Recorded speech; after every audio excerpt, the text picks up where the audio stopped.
There is a sentence that gets repeated constantly in financial advice circles, on YouTube channels, in newspaper columns, and sometimes even by people at Social Security offices. The sentence is this: you should not file for Social Security at 62. And here is the honest truth: most of the time, that sentence is correct. 2/3 of all Americans file for Social Security before their full retirement age, and the majority of them would have been better off waiting. I've said that in this channel before, and I stand by it. But today I want to talk about the part of that story that almost nobody tells you. Because that sentence, you should not file at 62, is only half the truth. And the half that gets left out can actually cost people real money if they take the conventional wisdom as an absolute rule, when it was never meant to be one. I'm Anderson. I spent 5 years as a financial advisor in New York, working with families through retirement planning, Social Security decisions, and Medicare strategy.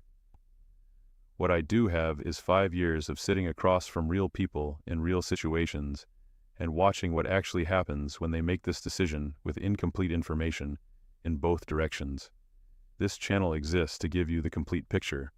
So subscribe and hit the bell, because the rules around Social Security change every year, and I will always explain what those changes mean for your check. Now let's get into today's topic, because this one deserves a genuinely honest conversation. Let me start with the tool that everyone uses to make this decision, and that everyone misuses. It is called the break-even analysis. You have probably seen it or heard it referenced. The idea is straightforward. If you file early at 62, you get smaller checks but more of them. If you wait until 67 or 70, you get larger checks but fewer of them. At some point those two lines cross, and that crossing point, usually somewhere between age 76 and age 82, depending on your specific benefit amounts, is called the break-even. The argument for waiting is that if you live past the break-even, you come out ahead by waiting. The argument for filing early is that you collect more checks before the lines cross. This analysis is useful. It is a legitimate starting point. But here is what most people do not realize. The Social Security Administration itself used to feature a break-even calculator on their website, and they took it down. They took it down because they recognized that reducing this decision to a single crossover point ignores the overwhelming majority of factors that actually determine the right answer for any individual person. The chart is the beginning of the conversation. It is not the end of it. So today I want to give you what the chart cannot give you. There are 7 specific situations, real situations I have seen in practice, situations that apply to millions of Americans right now, where filing at 62 is not just defensible, but is actually the correct financial decision. Not for everyone, but for the right person in the right circumstances. Filing early is not a mistake. It is a strategy. Let me walk you through all 7, one at a time, in plain English. The first reason, and in terms of pure financial impact this is often the most significant one, is that filing for your own Social Security benefit unlocks your spouse's ability to collect a spousal benefit. Here is why this matters. Your spouse cannot receive a spousal benefit, which is up to 50% of your full retirement age benefit, until you have filed for your own benefit first. Your filing is the key that unlocks their payment. So if your spouse is older than you, or if your spouse has a limited work history and is waiting on your record to begin receiving income, every month you delay filing is a month they also receive nothing. In some household situations, particularly where the spouse is already 62 or older and has been waiting, the combined household income calculation changes dramatically when you factor in both payments together. The break-even chart only shows one person's benefit. It does not show the household picture, and the household picture is often the one that matters most. The second reason is one that requires honesty and courage to talk about, but it is real and it deserves to be said clearly. If your health is genuinely compromised, if you have received a serious diagnosis, if your family history suggests a shorter life expectancy, if your doctor has had a candid conversation with you about your long-term outlook, then the math of the break-even analysis changes completely. The break-even only favors waiting if you live long enough to reach it. For a person who has good reason to believe they may not reach 78 or 79, Filing earlier means collecting real income during the years they are most certain to be alive. This is not pessimism, it is honesty, and it is one of the most important reasons a financial advisor might support an early filing decision. The third reason involves something called provisional income, which is one of the most overlooked factors in this entire decision. Provisional income is the calculation the IRS uses to determine how much of your Social Security benefit is subject to federal income tax. It includes your adjusted gross income, any tax-exempt interest, and half of your annual Social Security benefit.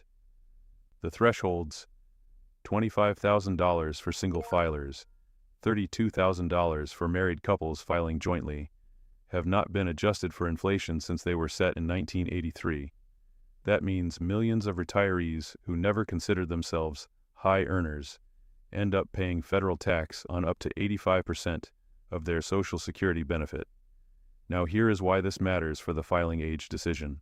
If your provisional income is relatively low right now, perhaps you have recently retired and your other income sources are modest, but you expect it to rise significantly in the coming years, perhaps because a pension kicks in, a rental property income increases, or required minimum distributions from a 401k begin, then filing for Social Security now, at a lower income year, may result in less total tax on your benefits over time.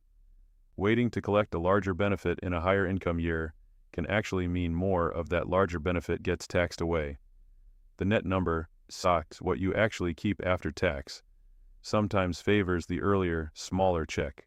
The fourth reason applies specifically to married couples, where one spouse has significantly higher lifetime earnings than the other.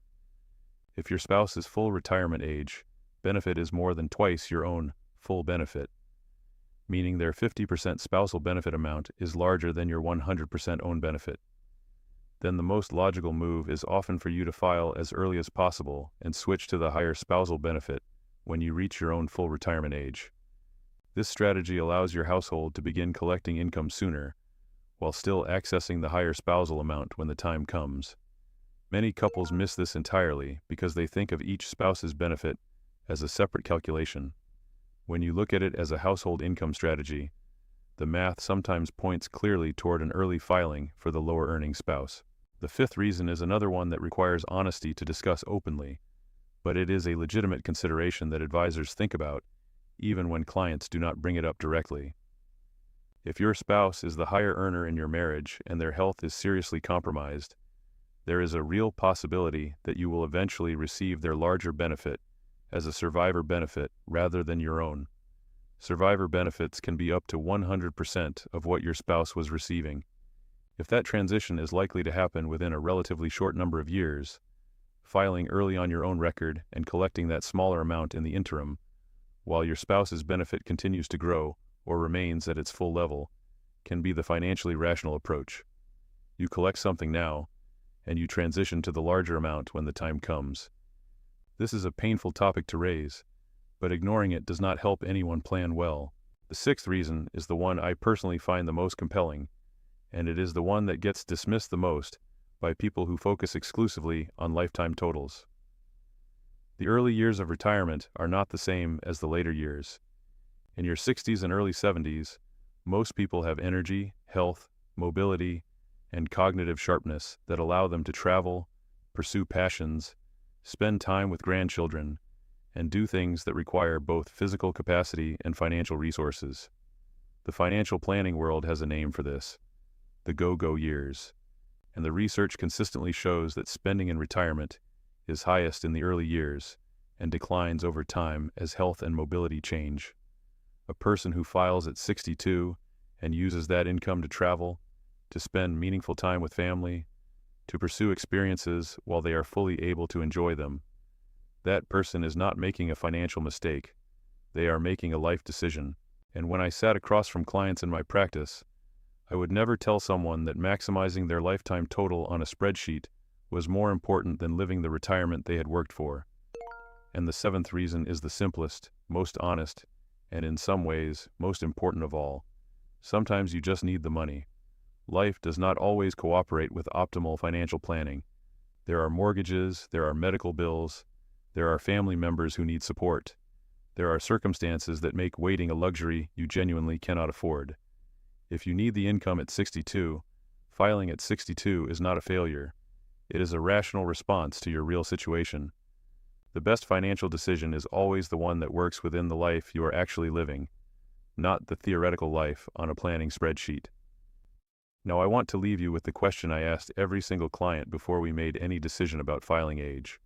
Not which number is highest, not where the break-even falls, but this: what does retirement actually look like for you? And what income do you need, when, and from which sources, to make that picture real?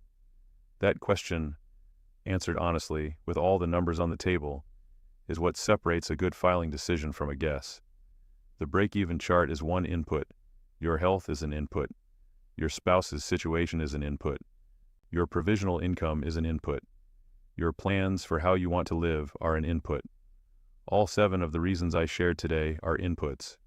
No single one of them is the whole answer. But together, they give you the complete picture that most people never get before they make this decision.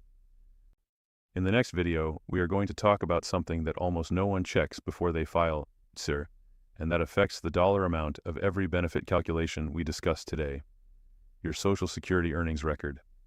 One error in that record can quietly reduce everything we talked about today by $100 a month or more, for life.